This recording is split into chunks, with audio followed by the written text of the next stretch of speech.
Going live.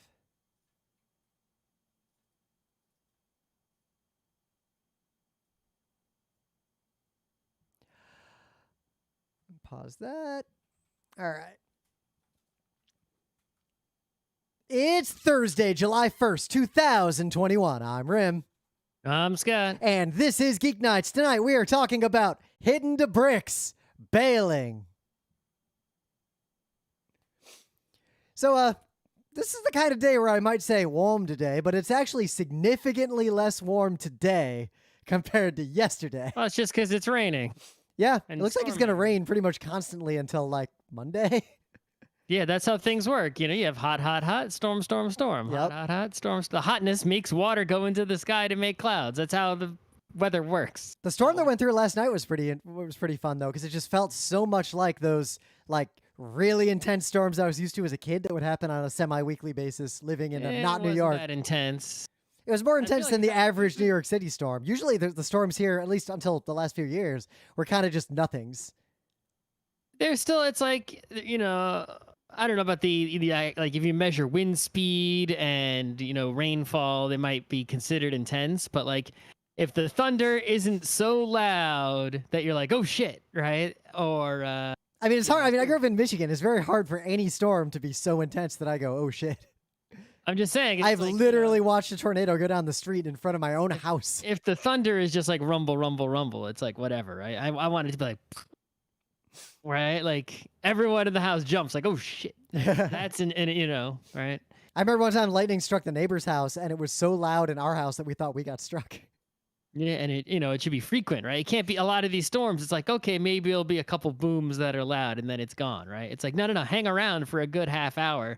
Like just keep booming for a half hour at least. Well, actually, what these storms remind me of the most are the storms I was used to if I was further south or when I'm overseas in parts of Asia during monsoon season. Because they come in rapidly, heavy rain, and then they pass pretty quickly too. And that's a pattern that like was a tropical island. Like you'll be out on the beach and be like, uh-oh, you see a storm coming. So you go inside. Yep. I remember the first time we went to Alabama. Same thing happens. First time in my life as kids, we went to Alabama. And then it goes away and you go back outside. Yep. On the way to Florida. And in both Alabama and Florida, I encountered something I just never experienced in my life was it's sunny around noon 30, noon 45. Suddenly there's driving rain you can't see for like 5 minutes. And then it's just sunny again, like nothing happened. But so I was actually at the office because I go in a couple days a week, and all the phones went off. It looks like it didn't get everyone's phones. Like people in Queens didn't seem like they got this alert. Like it seemed like it was targeted to people in Manhattan, but all the cell phones there went off. And New York State and New York City both have like these emergency notification systems, and there's the national systems and all that. But there's different categories, like classes of how important an alert is. I'd never seen an extreme one before, and it was interesting that this was the time they used the extreme warning as opposed to like the normal warning, because the extreme warning basically said, yo, turn your AC down or we're going to have a power outage like imminently. Yeah, there's not enough information about that, right, for me to say anything for certain, but things I do know is I saw some reporting this morning that it did have an effect. Electricity usage went down a little bit after they made it. So I think they might have been seeing if it worked. Yep. B, they might have detected, there might have been legitimate. They might have detected that power was There going were out. a bunch of pretty big but localized outages all around the city around that time. But there's a big one in Williamsburg. They actually set up some cooling buses, and like there's buses idling with air conditioning, and they were passing out dry ice. I also wonder if, you know, the last summer, right, everyone was, you know, inside using their own personal air conditioners and not at the office. So I was thinking, well, the office air conditioners are way more efficient, and if everyone goes to work, the home ones are off, which are less efficient. That might have had an impact, but everyone was home last summer, but last summer wasn't as hot. So I don't know about that one. But also, I do know that the old, shitty, but still somewhat safe, I guess, nuclear power plant was shut down very recently. Which there's a lot going on with that. Shutting down Indian Point reduced the available power capacity for this entire region significantly, and they replaced it with fossil fuel and not renewable. I hate to say this, we almost would have been better off Well, no, we would have been better off if the plan hadn't been shut down Indian Point and do nothing, but the plan had been build a new nuclear power plant and then shut down Indian Why Point. the fuck they didn't just do Because that? America won't build nuclear power plants because we're terrible. Just do it. Just building, it's like Actually, you want to know why we power can't? plant there. There's two reasons why we can't build nuclear power plants in America. One, I hate to always say this, but it always comes back to this. It's the Republican Party's obstruction. We can't change any This regulations. is New York. New York could have built it itself. Nope, that's federal. New York can't do that. New York can't build a power plant. Not a nuclear power plant. Do you know how nuclear power plants are regulated? We're not allowed to build a nuclear power plant. No, with New York money. There's a lot of there's 20-ish years of planning. Even if we've already got one, we can't replace one. No, there are 20-ish years of planning at the federal level to even get to the point of having a permit to build a new nuclear power plant. Even though it's entirely within the borders of our state. No, it's federally regulated. New York couldn't just be like we're building one. Even though we're already importing radioactive fuel from somewhere. We're not doing it in New York. That's all federally regulated. Yeah, but we're already getting fuel for the one we had. Well, actually, also, you realize how little fuel they actually take? Like how little not you much. need?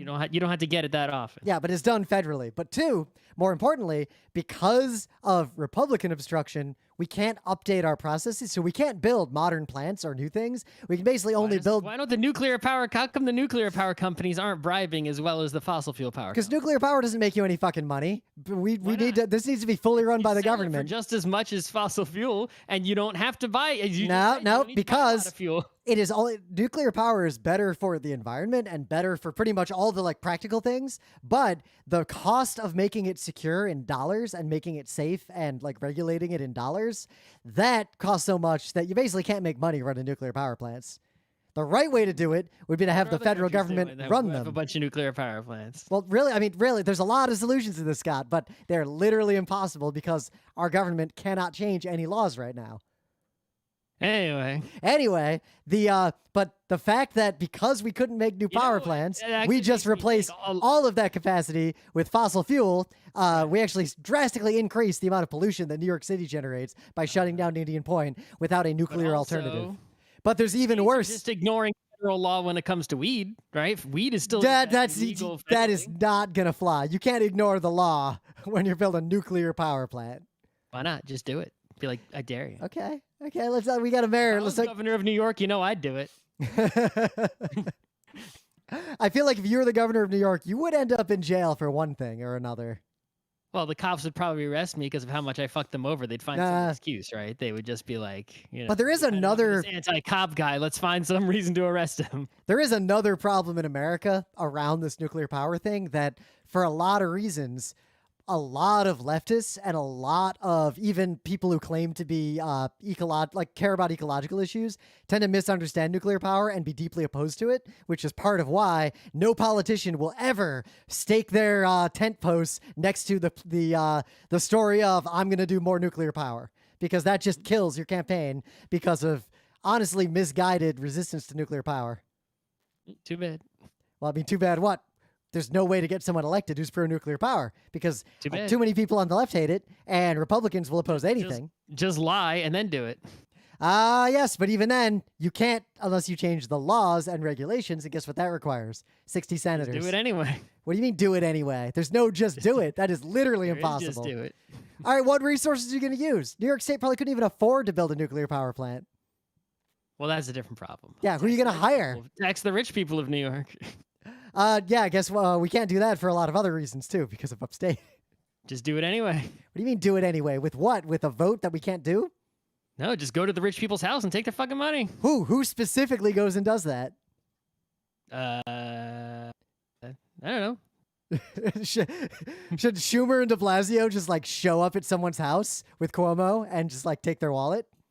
Yeah, I guess if I was governor of New York, I could just show up at a rich guy's house. They'd let me in, right? If I would. Like, guess what? This is a stick up. And you could Bill Murray that. You rob them of all their cash and you leave. And then who the fuck is going to believe them that this even happened? You're saying I'd live stream it. Sir, are you saying that Senator Rubin... That would get me if you live streamed me, the governor. Just imagine the hearing. Scott showing up at evil rich... I don't know, who's the most evil rich person in New York? Fucking, I don't know, Dolan, right? The guy who owns the garden, right? Everyone hates him. I show up at his house and I'd be like, yeah, we're taking this house, and we're taking the Knicks, and we're taking the Rangers. No. You slow roll it and- though, and you do it by you just show up, you rob them, and then no one believes them. I know, I live stream it. You know how many votes I would get if I did that? I don't know. There are a lot of weird, angry white boys who would die to defend people like Elon Musk. Well, Timothy Dolan is not Elon Musk. So. Yeah, I feel like he's got to have a bunch of fanboys. That they're weirdly obsessed with the concept of billionaires. In New York, that would also make an amazing live stream, just robbing him live. Yeah, I'm here with the tax collector. Yeah. Plus, all the rich people, right? You know, it's like rob them. It's like 100% of them have cheated on taxes. I just have to find how they cheated on the state tax. Oh yeah, it's almost like the IRS should be going after rich people instead of poor people. But again, I could just show up and be like tax collector, right? So we're taking this Monet, and we're taking this golden vase, and we're taking this platinum toilet. like Robin Hood style, you're the evil sheriff. You just show. Well, I guess the good sheriff in this case. You just show up and demand a bag of silver to make you go away. Take all the fart cars, sell them to other states, and then set borders so they can't get in. So there's a good segue. Speaking of fart cars, Scott's got some news here. I do have some news. So, this is only, a little study, right? Where they just sort of did, it was more of an experiment than like I will say I have seen other studies for over a decade that say the same thing. But anyway. Yeah, so, we complain about the fart cars, people taking their cars and removing catalytic converters and taking off mufflers just because they want to make noise. That's their hobby, right? Just making lots of loud noise for whatever reason. But an old adage for motorcycle people has always been loud pipes save lives. Now, we all know the truth, right? Even South Park got this one right. Right? That, at least in some ways, that episode has other issues. Yeah, parts of that episode were not right, but anyway. Yes, but the part that people who have loud motorcycles that are unnecessarily loud are just annoying, and they're not cool, right? They're also extremely polluting. Like, yes, you might think, oh, well, it's more polluting without the catalytic converter. You have especially if they're those bootleg motorcycles that actually have a two-stroke engine, those things pollute more than like the hundreds and hundreds of miles of SUV driving for like a week's worth of driving. Regardless, right? Motorcycle people, it is true that riding a motorcycle out on the road in the United States can often be quite dangerous and riskier, to at least to yourself, Yep. right? Not necessarily to others. And lots of people, die even if they're wearing helmets and armor. I think, a lot of people I know who are motorcycle people have, significant number of them have fallen and gotten, injuries that stay with them forever if they survived, right? So it is dangerous. It shouldn't be. A motorcycle inherently, a two-wheeled motorized vehicle, right? Is way better than a car. We'd be much better off if there was way more motorcycle and motorbike usage. I don't want to, denigrate the motorcycle, especially not an electric one, right? While an electric car won't save us, electric, bikes, whether they're big enough to be called electric motorcycles or just e-bikes, right? I don't know, whatever, classification you want to, make there. Those are great. Those are going to help if we use those more, that's going to be great for us. But motorcycle people in the motorcycle culture have long, also enjoyed making lots of loud noises with combustion engines. But unlike cars, they have this excuse that they've always used in the US, which is loud pipes save lives. The idea that, what are you going to put, it's like if you honk a horn, you're not going to go honking a horn all the time, right? So, but if your motorcycle makes loud noise with its pipe, vroom, vroom, right? Then everyone simple logic is that cars will hear you even if they can't see you because, yeah, especially with all these freaking SUVs and trucks and shit, it's like you're way small, low to the ground. They're way up off the ground, yep. Right? It's like, a lot of big tractor trailers and shit out on the highway. It's like, yeah, you can't, a lot of times they don't see you. They change lanes and then you die, right?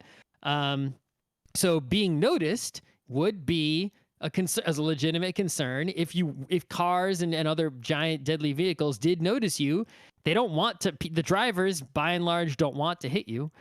So that would increase your safety. So it's like, get a motorcycle that's, making a lot of loud noise with the pipe, and supposedly, common sense, cars will notice you are there, or at least they'll hear you that you're somewhere, and they'll look around for you before they make a movement. Now, never mind the fact that my anecdote is when I have driven and I hear a loud motorcycle, it's impossible to know where that motorcycle is because it's just when I hear it at all, it's just this diffused noise that's coming from everywhere. Well, but you start looking around for it. You're not gonna like shift lanes if you don't know, right? If you haven't seen, or you still hear that except too, noise by the time I coming hear from, it, like, somewhere, and you're not gonna just like shift lanes. but just without but the looking second and part of that is noticing. every time I've ever heard it, because I hear it a lot now when I drive up like to go hiking or camping on a weekend. When I hear it, it appears instantly already passing me. And that's what this study showed, is that loud pipes, the old adage that seems like common sense, actually is not true, because the vast majority of cars and vehicles these days, right, are closed, right? Especially on the highway. You're not driving with the windows open. You Nope. got air conditioning. Even crappy cars have air conditioning usually in the I guess US. if you got a convertible, right, maybe it won't matter. But then you got so much wind noise, depending on the Well, convertible. I'm saying it's so, and I'm talking about, how many people are driving convertibles, right? The majority of cars on the road, vehicles on the road, have all the windows closed, right? And modern cars are very, very good at blocking out outside noise. So you can hear the radio and the music and your GPS talking to you and other people in the car. They're designed that way, right? To be as quiet as possible, so when you're driving, you don't hear shit outside unless it's like horn honking at you. Yep, like fancy cars even do stuff like if road noise increases, they automatically increase the volume of your radio if it's on. Right, and there are some cars that have the very fancy sound system that will, use active noise canceling to cancel out the engine noise of the car that, is itself, right? Its own engines, that you don't hear your own engine when you're in your own car. And that's really nice. But the point is that the loud pipe won't save you, because the majority of cars won't hear your pipe even a little bit until you are very close to them, at which the point you've reached, you're already too late to be it's too late to be noticed, right? You've already gotten too close to the car that you want to be hearing you. So loud pipes don't save lives. They just harm lives by making people angry with loud noise, hurting your own hearing, polluting, being annoying, etc. There is basically no positive element to them other than the enjoyment that someone feels because they like them and they have one. There is absolutely no other positive element to them that I can find. And therefore, I say that if I was governor of New York, king of New York, and legislator and everything, the rule would be, if you have a loud motorcycle, we take it from you and we make it quiet. And if you make it loud again, we take it from you and we don't give it back. Yep. And if you ride another one, then we kick you out of the state. You can't come back in. And if you try to come back in, then we keep you in a jail. I'm just very confident. I really want to abolish prison, but if you're really going to go that far, okay, fine. It's in my life, the people I've encountered or seen who say this adage, I am very confident that the majority of them don't actually believe it, and it's just a thin excuse they knowingly say. It's like a talking point they just use to get people to stop criticizing their extremely loud, should be illegal motorcycles.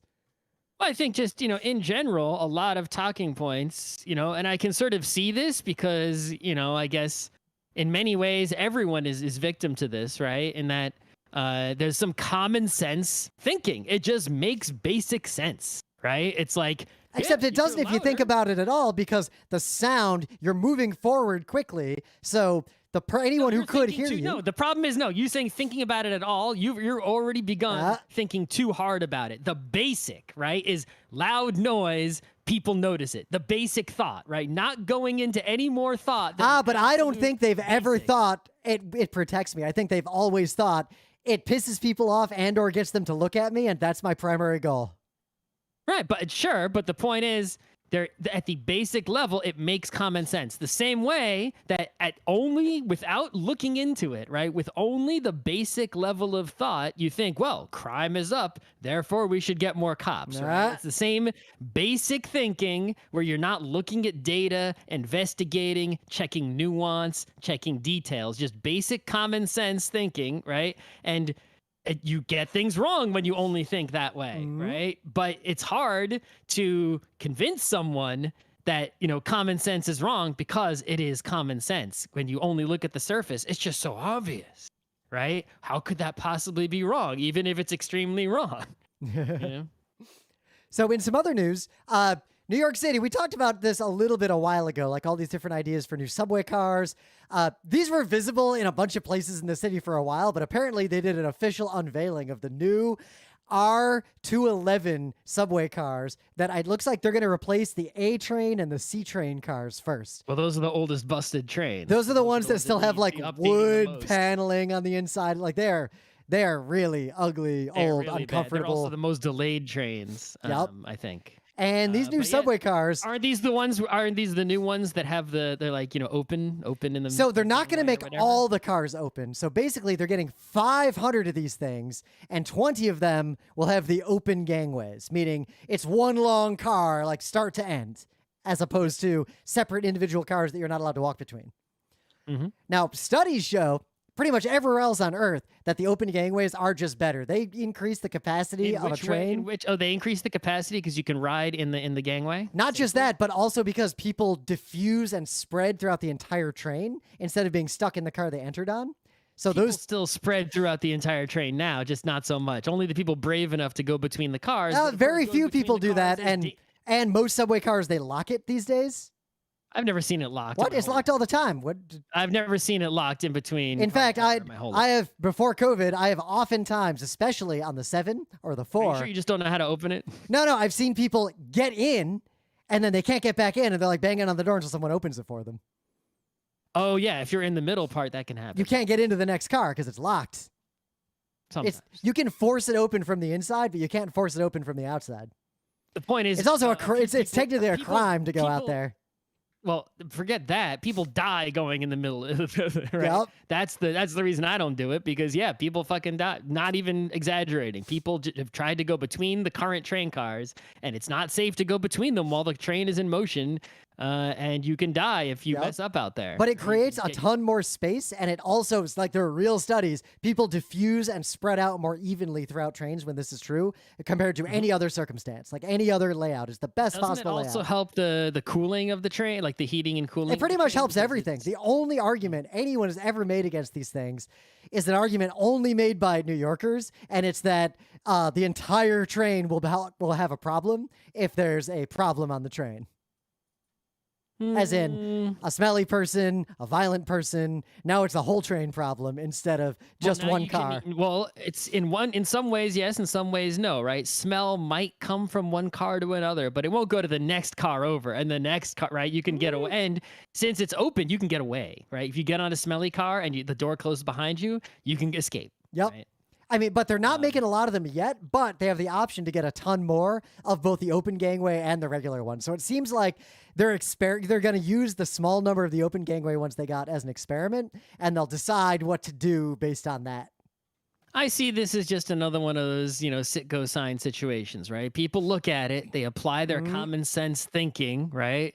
And they don't like change. But then if you just make the change happen and ignore people who don't know better, and then they'll get used to it, and that'll be that, right? It's like the end. Yep. Just do it. The other cool thing is these trains have a lot less seating, so more people are forced to stand, which you can cram a ton more people in. But they do. The only, I think, right now we have seating, and then we have priority seating for people with disabilities.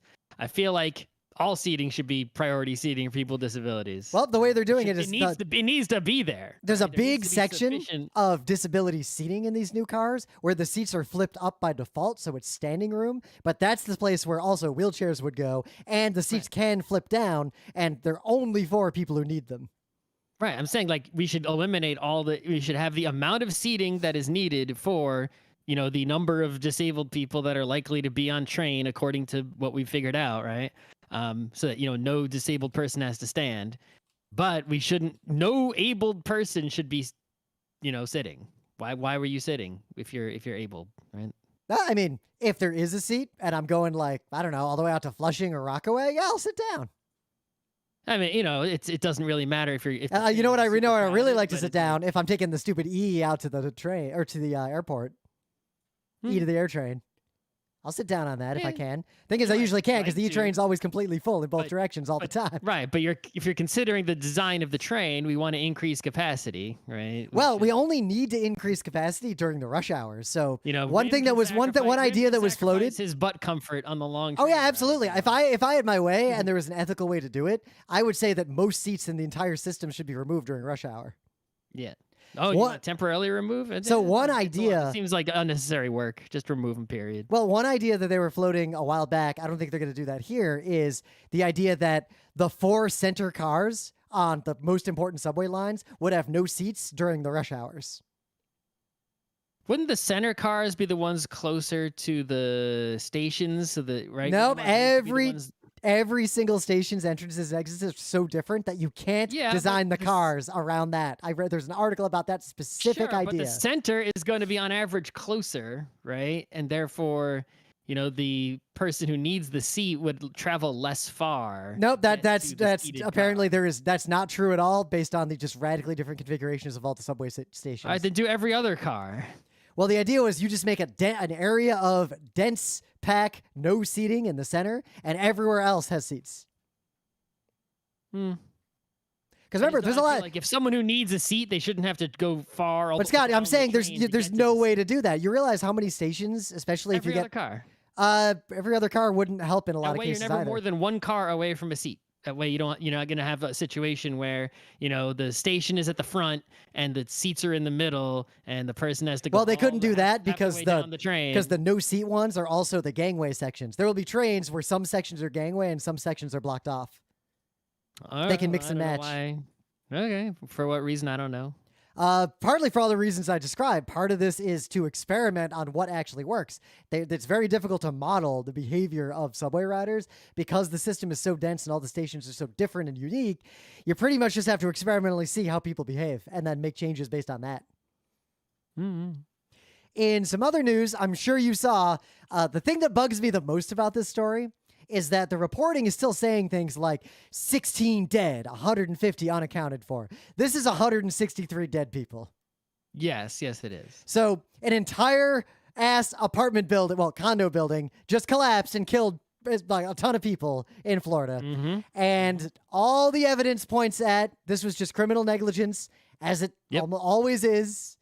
And mostly the real culprit here seems to be Florida not regulating anything because it's a Republican state. Like, all the problems of America always seem to boil, these are the kinds of problems that happen when you have such a broken country as this. Our infrastructure is just going to get worse and worse and worse. This is going to happen again, soon probably, like in the next 5 or 10 years. Mm-hmm. And while this is a huge, horrible disaster that I do not want to diminish in any way. Half as many people were killed by guns in Chicago last weekend. Yeah, everything that you said is just correct. But how many people died in this building collapse? 163 is the likely count. Yeah, yesterday, 283 people died of COVID in the United States alone, right? So, while it is 100% true that our infrastructure is falling apart and will kill many more people, right? It always bothers me the proportion of emphasis that is put onto different things, right, by the media, right? It's like, one person is shot, huge news, like it's the end of the world in a town where at the same day, several people in the town could have died from heart attacks, and they're not like, what's causing the heart disease in the town, right? It's not a story at all. Well, those stories happen. It's just people aren't that interested because they're used to that baseline amount of death. Yeah. Look at mass shootings. Mass shootings barely get reported on in America anymore because they're so common. Exactly. Literally, if less than 20 people die, it won't even make the news. Right. It's like we need the news to emphasize correctly. And, if the news is going to make its money by, stoking fear, right? Make the fear you stoke proportional to the reality. There's plenty of things to be right. I would argue that if you did that, you would just make less money because more sensationalist outfits would just steal your entire audience. You can just listen. There's plenty of things to be afraid of. You can just sensationalize proportional to reality. Right? No, so I would argue that may not actually work because a lot of people, their ideology drives which media they consume and which causes they care about. Not the media telling them what to care about, but they seek out the media that confirms what they already want to believe. But how did they get that way to begin with? Well, if we could, that's a whole Geek Nights a week. All But I'm saying is I like to change the maze. You can't change the rat. Change the maze. but here's what's going on here. But part of the reason why things like this should be newsworthy is that this a few hundred, like this many people dying of heart disease is a much more complex, nuanced, and widespread problem. But this case was 100% preventable by very minimal regulation. Like it would not have taken much to prevent this from happening. And things like this keep happening because no one's willing to deal with the fundamental problem, which in this case basically is it is unethical to let towns, cities, or even states have their own regulations for important things like infrastructure. Why does Florida get to have different rules for buildings than New York? They really shouldn't be allowed to, because in almost all cases, conservative states just don't have rules and then people die. I mean, it doesn't matter, it doesn't matter who makes the rules as long as you're forced to have good rules. But it just so happens that good rules only come from progressive Democratic legislation and bad rules only come from Republican states. But in this case, maybe, if states' rights becomes the thing, right? Maybe we'll end up in a situation where the standard of living in democratic places becomes extremely we're high. already there.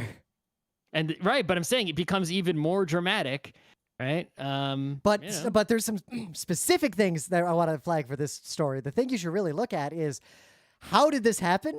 Is specifically because now we don't know the details of exactly like why it collapsed. There's going to be years of investigations, but this is one of the biggest residential disasters in American history.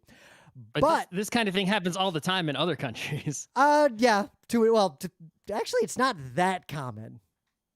I've seen a lot. My point is, building collapse news in the United States is relatively rare. When's the last time you've seen one, right? But I feel like a few nuggets came out. Is that one? There is clear evidence. Quite a few India building collapses. There is clear evidence that this building had severe problems, and obviously, like Florida didn't require this building to be inspected for 40 years.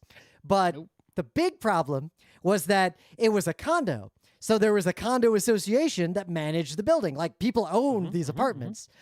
Yep. These repairs were known that needed to be made, but the board of the condo could not get them made because they ended up being very expensive because the building was a piece of shit. And the residents were fighting about not wanting to pay for the repairs. People care more about money than other things. Yep. Right? That is the fundamental problem underlying everything. So as a result, you have a condo board that has to decide how to pay for the repairs of a building that is not a government. This is like a private institution. And the people voting in this are just the random ass people who live in this building. And many of them, some of them voted to die. And they got their way. Yep. A lot of people in this building may have voted to die. Voting to die, you still don't deserve to die. Nope, so it's still, they don't deserve this. I don't want to blame them. I'm saying the failing of society was that they had the choice in the first place. That is not the kind of thing that should be up for vote. Are you pro-democracy or anti-democracy? I am anti. Make up your mind. So in this case, look, the problem is this is the same reason why HOAs, homeowners associations, are such a problem. This is a body that is not a government, does not have the controls and protections that a government-run democracy would have. This is a private institution with its own rules that has to make life or death decisions. You cannot put life or death decisions in the hands of unqualified people without government guidance, regulation, and guardrails.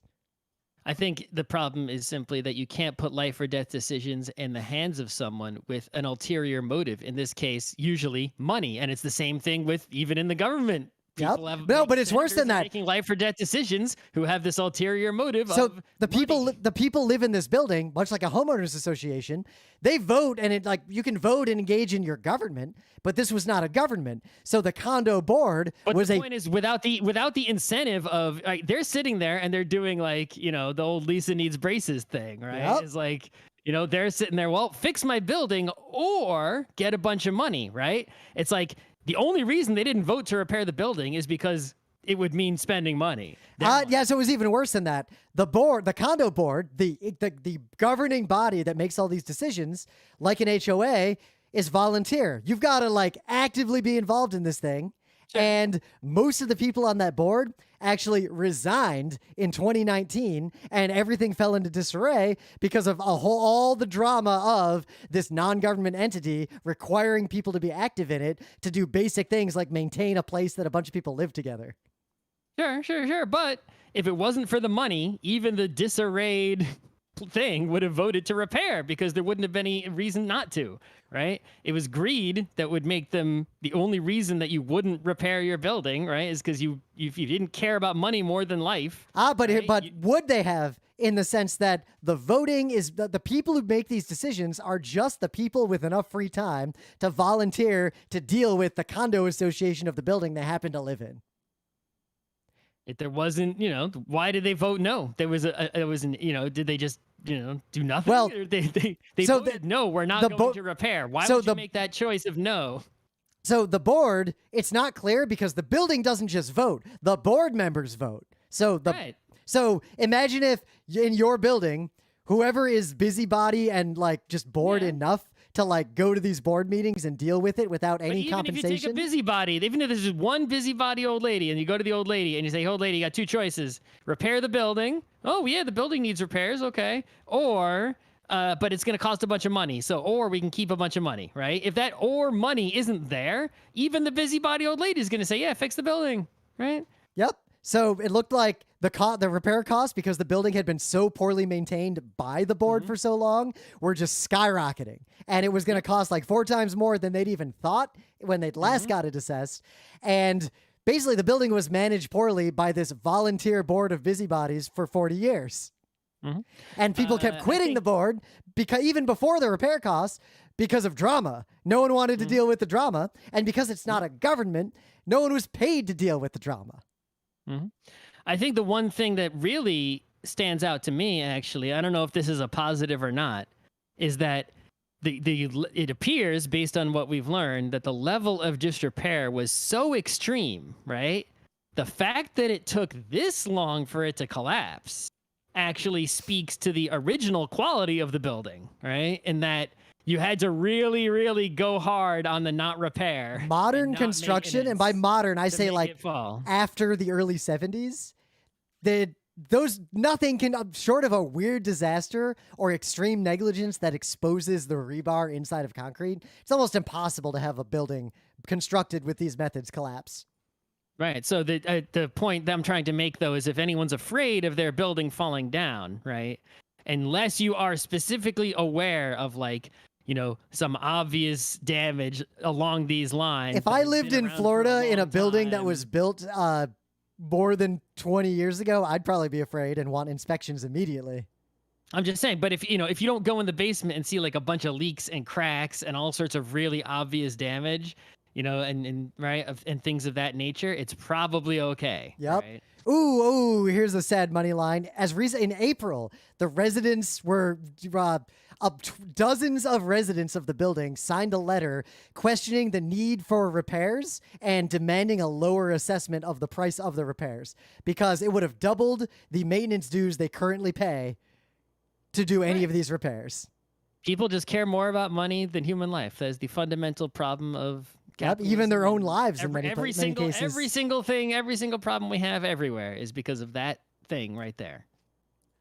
And I think at that point we can just move on to the main bit. I'll save that Klein bottle thing for another day. You got a thing of the day? I do. But anyway, things of the day. So check this out. Emily and I hike a lot. That was one of the things we could do during the lockdowns. And we're keeping it up. And now we're going to start camping and doing a lot more like long distance backpacking and everything. If you've ever wanted to get into this kind of stuff, like I have a background of like Cub Scouts and like I camped a lot as a kid. So I had a good understanding of the basics. But of course, technology changed. Things got better. Some conventional wisdom that might have seemed common sense 20 years ago when I was doing this, not true under modern scrutiny. So things change. So I'm doing my research too. But if you want to get into backpacking and camping, REI, their YouTube channel, is actually an A+ resource. These videos are super accurate. Shit. They don't want you to. They want you to die. They want you to survive on your camping trip. Come back and buy more shit. Yeah, but also REI is a company I respect because REI is a co-op.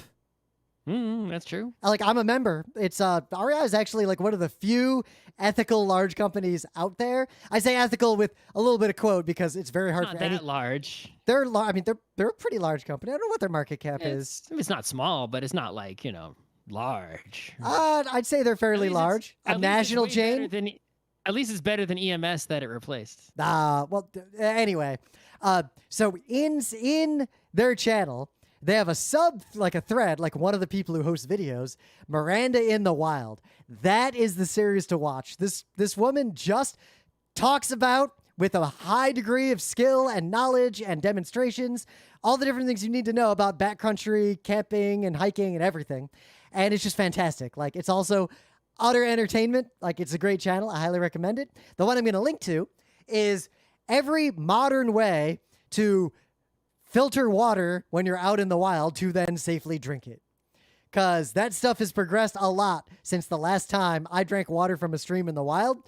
And let me tell you, I'm never using iodine or bleach again. I'm never doing the boiling method again unless it's an emergency situation. Modern stuff is so much better. These pumps are fantastic. All right, cool. So what do you got? So usually when you're playing, a D&D or something, right? Or if you're into fantasy worlds and things of that nature, medieval type stuff, you're what's something that comes up often are like the different jobs, right? You think about blacksmiths the most, of course, but also tavern keepers, right? And heralds are a big one. You think about these old-timey jobs from the olden days, right? Because you're going to be encountering those people on your way. The ones I like to think of a lot are the coffin maker, right? Or the cooper, right? But one that I didn't think about really, pretty much at all, is the farrier, right? A farrier, and Rim knows from clipping bunny toes. Yeah. Right? A farrier is someone whose entire job is just clipping horse toes and horseshoes and related to only horse feet. That's their whole job, horse feet only. Right? Horse feet are real important to horses and the people who interact with them. Imagine being a horse and having a foot problem, and there's and it's like you're just a wild horse. That's not a good time, right? You have this really symbiotic relationship with a human whose entire job is to handle horse feet. That's a good time. So I had never thought about farriers in my whole life. But thanks to the YouTube algorithm, as soon as you watch one video of farriering, right, you're going down that well and you're seeing all kinds of stuff. So just because one person happened to link to one farrier video, now you're seeing all kinds of, horse hooving and all kinds of nonsense. And I'm just thinking there was a time, this is not true anymore, but there was a time when YouTube updated their recommendation algorithm where you type in a word and it recommends words to look for, where if anyone, at least in like America, typed the word horses and hit space into YouTube, what would be recommended, the rest of that phrase, for anyone was, and I'm quoting here, mating up close for a long time. Uh-oh. That was the recommendation that was showing up for a while. It is not true anymore. Anyway. Well, that's good. So yeah, I didn't know jack shit about horseshoes other than that, you generally want to protect the horse's foot. That's why they put a horseshoe on there, right? And they nail it through the Yep. It especially depends on what kind of like work the horse is doing and where the horse is walking around. What the fuck do I know about horseshoes? Nothing, right? Well, what do I know now? Slightly more than nothing. And I'm going to link to you the best horseshoeing video that I saw. And it's a horse that's got, some foot problems, right? And there's sort of obvious foot problems. Even if you're not a farrier, you can just see something ain't right with the horse's foot. It needs some help, right? So, they give it a little toenail clipping, which is, Rim, you should, after watching this, you're going to be like, man, bunny toenail clipping's easy peasy.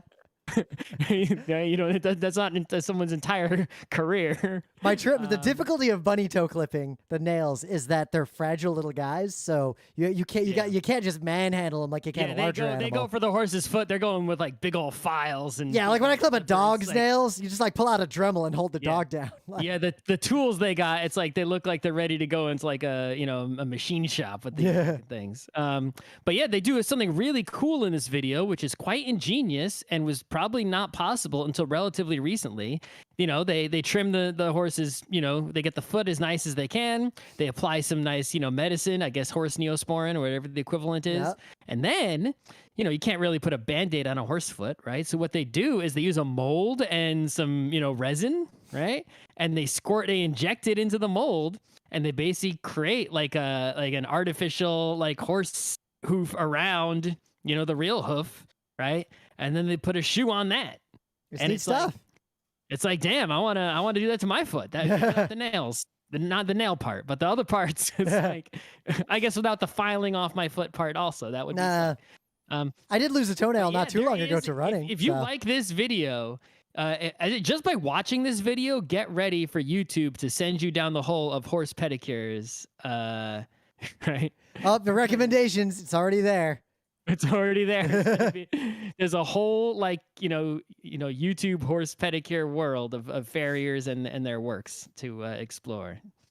Even though I'll probably, I don't know, maybe I'm gonna ride a horse the rest of my life. Oh, we went riding actually not too long before COVID. We went out to a wedding upstate and we went trail riding. I hadn't ridden a horse in like more than a decade. It's unlikely I will ride a horse more than a handful of times in the rest of my life, right? I would like to get into riding once I retire. More farrier videos in my life, in the rest of my life, than I will ride actual horses. And I will likely never shoe a horse in my life. So I will just point out, I looked up to be sure, REI, which was founded in the 30s, they make $3 billion a year. They're huge. So that's not huge.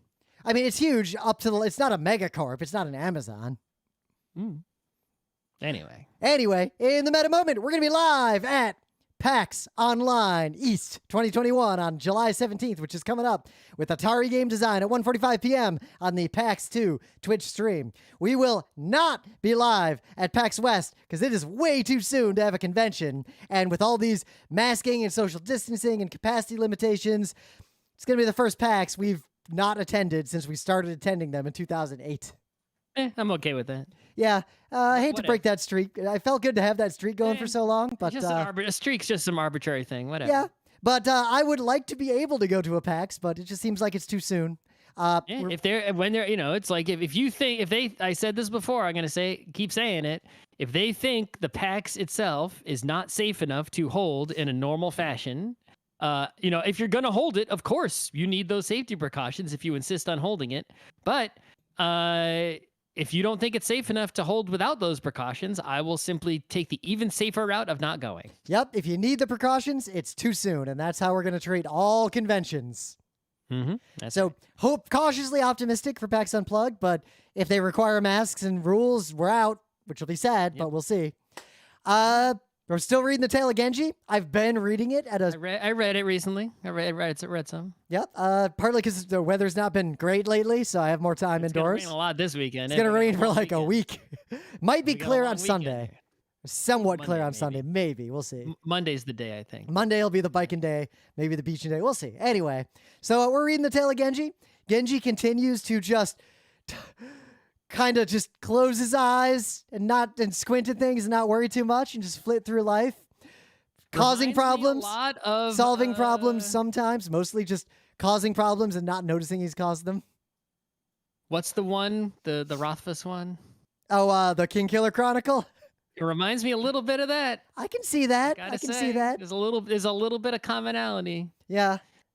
Only without the fantasy magic part, obviously. I do feel a little bit the path of least resistance is the path of least resistance. So it's hard to fault Genji for following that path most of the time. But we'll talk about it when we talk about the book. But we're reading it, and you should read it too. It's the first goddamn novel. Ever. Yep, there weren't novels before that. So, Balin. Mm-hmm. I'm gonna put the closing music there, and then we'll cut back to the show, just so you know. Okay, put that's a marker. Not that funny. It's moderately funny. I think the listener will find that a little bit funny. All right, so Rim just told me the joke he inserted into the episode. I don't think it's that funny. If you think that joke was funny at all, tweet @Apresh and tell him that joke was funny. Sure. So basically, earlier in life, right, we weren't wise in our ways.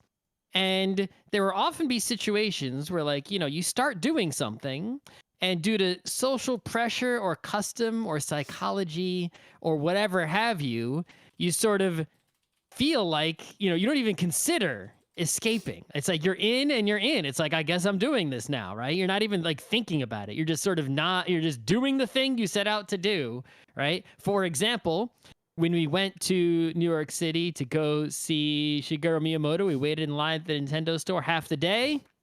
We didn't see him, and then we went home, right? There was a GeekNights episode about that, I think. Oh my God, that was a long time ago.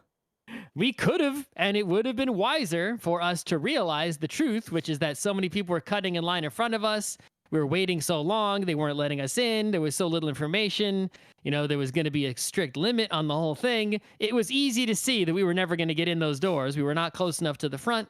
And we would have been able to save time in our lives by simply getting out of that line and going home hours earlier and not wasting a day. We could have gone and done something else. My moment growing up, I had a thing, and I think I've seen this is a sentiment a lot of people seem to have of, if I start reading a book, I'm gonna finish it.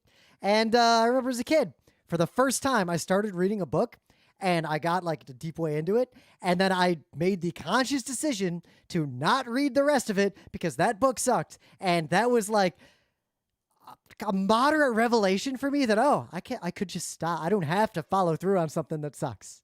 Right. Now, it's a little tricky because I sort of also have the opposite problem, right? Which is, there's something I really do honestly want to finish, right? You're working on a thing you want to work on, maybe some podcast, or maybe, you're making something, right? It's, you want to do this and you just can't finish it, right? So it's like, and you can't even get yourself to work on it. It's like the opposite problem, right? You can't get in.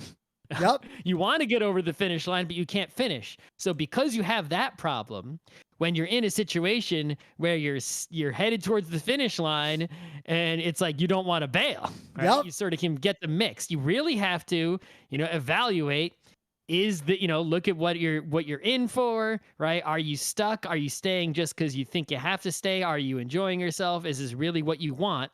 And, be able to strongly commit or quit as soon as possible. Yep, right? that's the key. You got to make that decision. Really it's not easy. Because otherwise you fall into the sunk cost fallacy. Like, well, I've been standing here for 4 hours. I might as well stick around because there's a chance that Miyamoto is going to sign my Zelda 2 cartridge. But the reality was the chance was so low.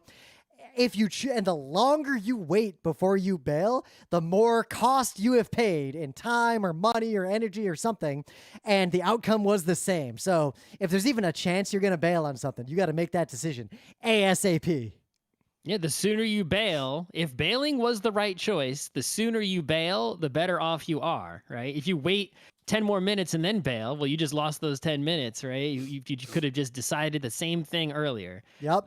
Now, I remember RIT, because this problem happened a lot. Like, I'm not even going to try to get into all the different anecdotes, but where we would decide to do something as a group, it kind of sucked, or like one person really wanted to do something, the rest of us weren't super into it, we go along with it anyway, it's actually not great, we all stick around, and there was an episode, I guess South Park came up again, the trifecta will come when it comes up a third time. Around that time, and when we used to be watching South Park, an episode dropped, The Return of the Fellowship of the Ring of the Two Towers or whatever. And in that episode, a character has a moment where he learns the truth about his situation. And he walks out, and he makes his hand gesture, and he's just like, I'm out. And they're like, what? And he's just like, I'm out. And then he leaves. And that's it. And at RIT, Scott and I very consciously made the decision to make that a thing in our group. We started to, whenever we had two things. We'd either bail by saying, I'm out, like we're done, this is over, or it's all you, where if we chose not to bail, whoever was the person who was advocating for not bailing, it's all you means you are now responsible for any misery that follows. But if you are correct and our instinct to bail was wrong, you get all the glory. You were the one who got us this experience. I don't think anyone ever was the it's all you, and it was good for them in the long run. I feel like the all you. It's usually all you. Yeah, and a lot of the things that we tried to do did not work out so great. But we became especially I have a very well known among my friends. My bail tolerance is like a hair trigger. If I walk into a Starbucks and there's more than one person in line, I just walk right back out. Your bail tolerance has gone to the extreme in the other direction a little too far. You got to bring it back, right? It, it's like it's like, yeah, if I'm going to a restaurant and it's way full and there's people just packed out front, it's like, okay, we're not waiting to eat here, right? But there'll be a place with like, it's full. There's like one group waiting in front of us and Rim will be like, bail. And I'm like, there's one group. We're going to be sitting in like 15, 20 minutes. But I've been in situations where that food is here. It's going to be worth it. But I've been in situations like Fuck You Sukhothai where there was an open table and they told us 15 minutes multiple times over the course of an hour and did not give us a table. Right. But at that point, it's like, yeah, if I see the open table and then I wait 10 minutes, and if they don't give it to me when I ask, then I bail, right? But you're at the point where you're bailing. Like you walk in, you'll take a snapshot of the scene and then leave. It's like, give it 30 seconds. I think part of what happened there is I do this particularly with restaurants, and I think it's an artifact of living in New York, especially in a neighborhood full of great restaurants for so long, that if there is even the slightest bit of resistance walking into a restaurant that I like, there are 10 other restaurants I like just as much within a 15-second walk of that door. I think another problem is that with restaurants specifically, right? If you are currently looking for a restaurant, you are hungry. Yep, and hungry is just a few minutes away from hangry. That's right. So you're less tolerant of waiting in that situation. Oh, if I'm hangry, I will go from let's eat at this restaurant to I'm just going to buy 4 Gatorades from this deli and that is my dinner. I will bail to Gatorades and Snickers like faster than I will wait an hour to sit down at a restaurant. Right. So don't bail that as much as Rim is bailing. But there are plenty of situations, most notably, I think, is, the tabletop game is the one we bring up all the time, right? If you're playing a tabletop game with people, you sort of have this obligation that like you're not supposed to quit, right? It's like even if you've already lost, if the game is over, if you're not having a good time, if one of the other people sucks, is a jerk, if people are playing slowly, if you have to go, to somewhere legitimately, there's this sort of social obligation that like you feel like you can't leave. You have to stay. It's like, no, you absolutely can leave. Even if the other people are upset, you can leave, right? You should leave. If you have any reason whatsoever to leave, right? Yeah, well, the way I actually look at that with games in particular, like a board game, is there's the mode where, say, 5 people are playing a game, one person's not having a great time, but they committed to playing the game,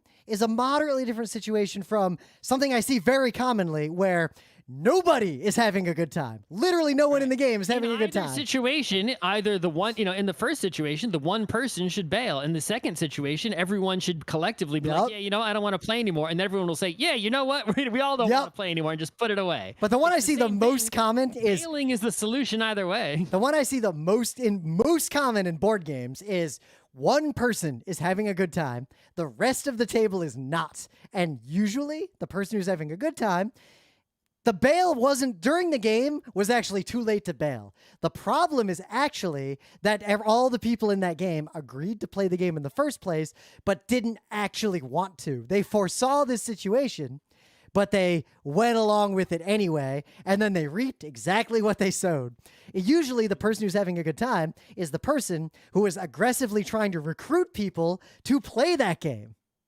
Not the third South Park, another relevant South Park episode, the ziplining, where one person aggressively convinced other people to do the thing that sucked, that no one liked. Be wary of anyone who is aggressively selling you on playing a board game with them at a convention. There is a reason why they are trying so hard. I always find it interesting that there's so many overeager people who really want to do something, but those overeager people can't all find each other to form a group of overeager people. Oh, I have seen. I swear. Would be the perfect scenario for those people, but they somehow can't make it happen. I have seen. So one thing that can happen is sometimes those people overlap a little bit with that guy, and the only thing that guy hates more than being excluded is being included by another that guy. But anyway, in terms of the games, not to get into that topic, I feel like usually what happens is those people are all really jazzed about different games. That could happen. So other thing, right? So if your friends want to go walking up a mountain and every single friend is going up the mountain and you don't like going up the mountain, you can just stay home like I did. You don't have to go. No one's making you go. Yeah. Right. And look, oh, those people are still my friend, I think. Well, I guess what it comes down to, like, they still see me, they still talk to me. in terms of practical advice, you have to think about whenever there's a thing you could do, you need to actively think. Don't just go along or don't just passively think. Like, actively interrogate yourself. This is literal introspection. Do I want to do this? What do I expect this to be like? What is the likelihood that my expectations will match reality? And what are the expectations of the people around me? Like, actually, like, seriously try to articulate the answer to those questions. Because I see so many times, and part of the reason why I bail so readily on things is in the past, there were many situations. There was a road trip that was the second worst road trip I've ever been on in my life. Huge disaster. This whole trip was not the worst one was the one you and I went on together with the ticket and the bad food and all that situation. But the second worst one, I foresaw that it was going to be a terrible road trip. I looked at this trip and I thought, wow, this is going to go wrong. This is going to go wrong. This is going to go wrong. There's no way this could be successful. But I decided against my own better nature to go along with it and be optimistic. Maybe it'll be better. Maybe it'll be okay. And it was very much as the trip progressed, like by the second day, it was an open the envelope, Lisa situation. As everything that I had predicted had become true, the foretold had happened, the prophecy was fulfilled. Mm.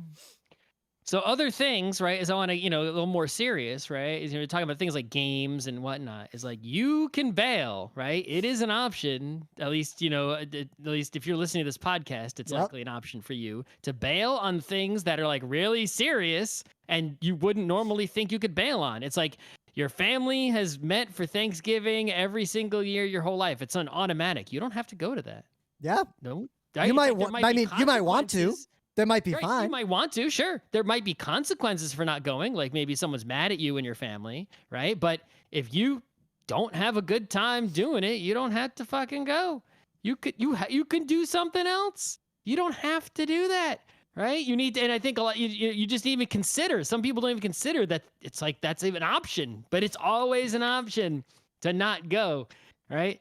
It's like school. You don't have to go to that. There's consequences, but you don't have to, right? I will say there are. You can just quit your job. There are consequences. Some people are in a way better position and can do that more readily than other people.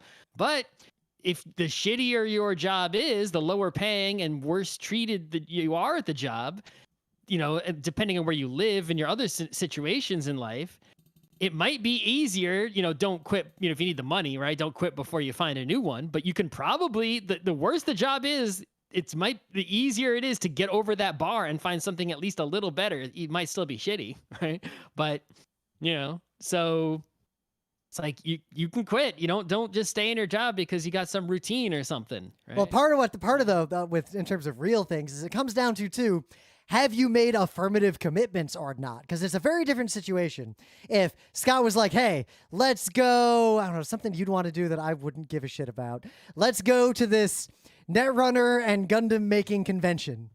Not to do panels. We're just going to show up. We're going to do a meet and greet. And then we're just going to be at this con after that. Like, I'm not going to be super into that. But if we commit, like GeekNights is going to be at this con, I can't bail on that. Like, I can bail on that. But you generally should. If you make a commitment, you should stick to that commitment or don't make the commitment in the first place or be honest about it. Like if Scott invited me to that con and I was like, and maybe I don't bail yet. Maybe I don't say no. Maybe I say, I'm not sure. I need to decide. When do I need to make the decision by? Those are the conversations to have.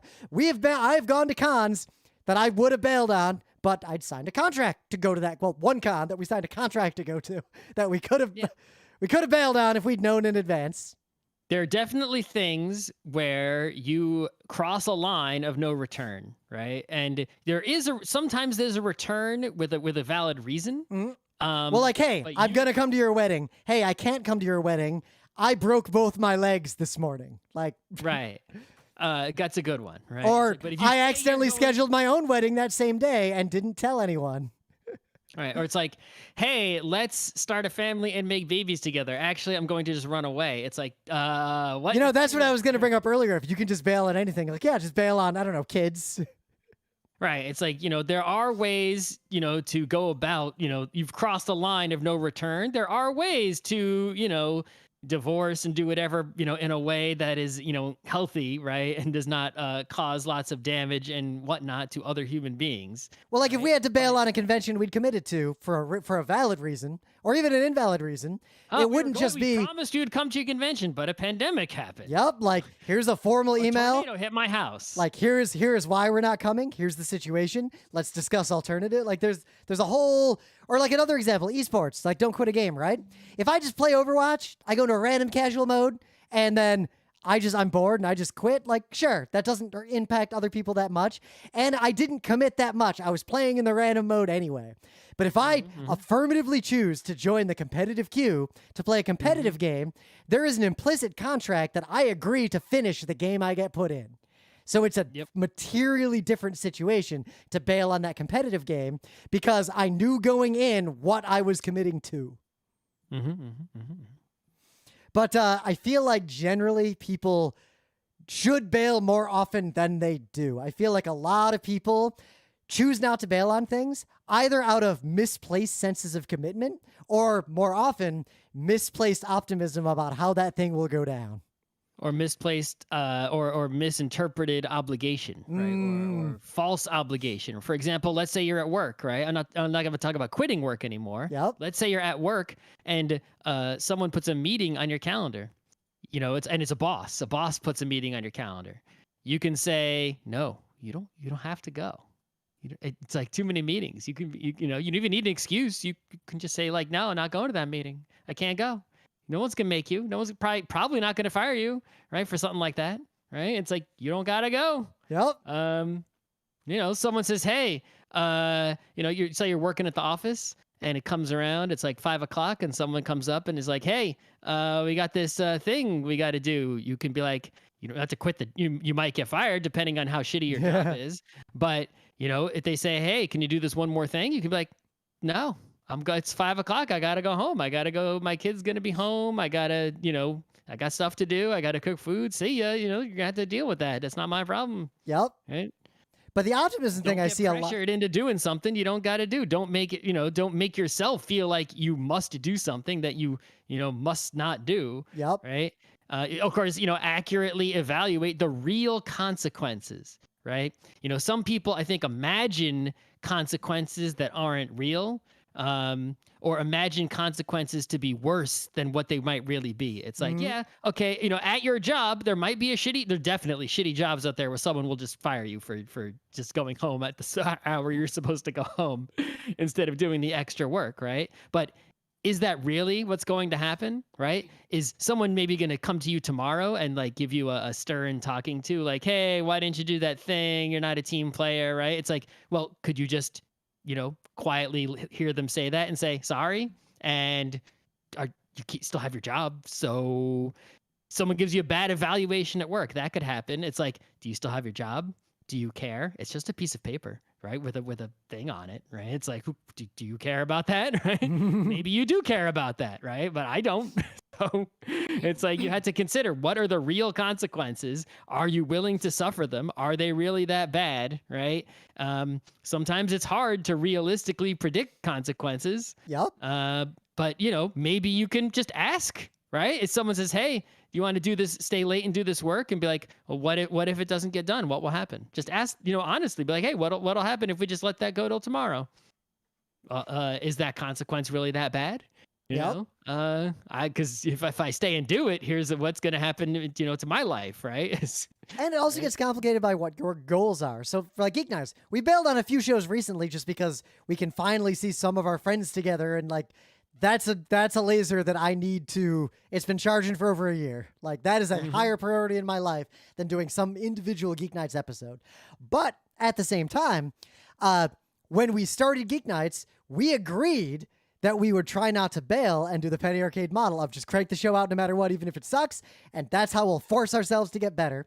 So we try think not. we crossed the line of where it's not a problem anymore. Yeah, but we do try not to bail on the show unless we have a good reason. But if we have a good reason, like Scott and I, like we'll discuss, like, hey, should we bail on the show? And we try to make that decision immediately. Like if we're gonna bail on a show, we make the decision as early as possible. We're not gonna do a show that day. We don't even worry about it. We walk away. We're fine. But there's no consequences for not doing a Geek Nights episode. But putting that pressure on ourselves to not bail early on was a very powerful tool to make us get good in a hurry. And there were pros and cons to that. But the fact that we chose it, and we could have bailed, we chose not to. That is very bail on the whole show. We could just never do any internet stuff again. We could just be like, bye, delete all social media. Yep. We could do it right now. Delete website. I could just turn everything off in like 2 seconds. It would be really quick. But no, instead we're weird. Again. We're weird nerds, and unlike every other website, even if you link to Geek Nights in like 2006, those links probably still work. They will definitely work. I guarantee it. And I think we've gone on for a show talking about bailing. We've gone on longer than a normal episode of Geek Nights, so I think this is a good point to wrap we it haven't up. done a show in a while, so we made up for the previous 2 or 3 shows we didn't do. Yep, and we'll be on a semi-regular schedule as time goes on, but for now, we'll see what the weather. It's really going to depend on the weather for the rest of the summer, right? Because Yep. All right. It was a solid show. Sun's out. I'm going to bail. Yeah, right. Sun's out. Bike's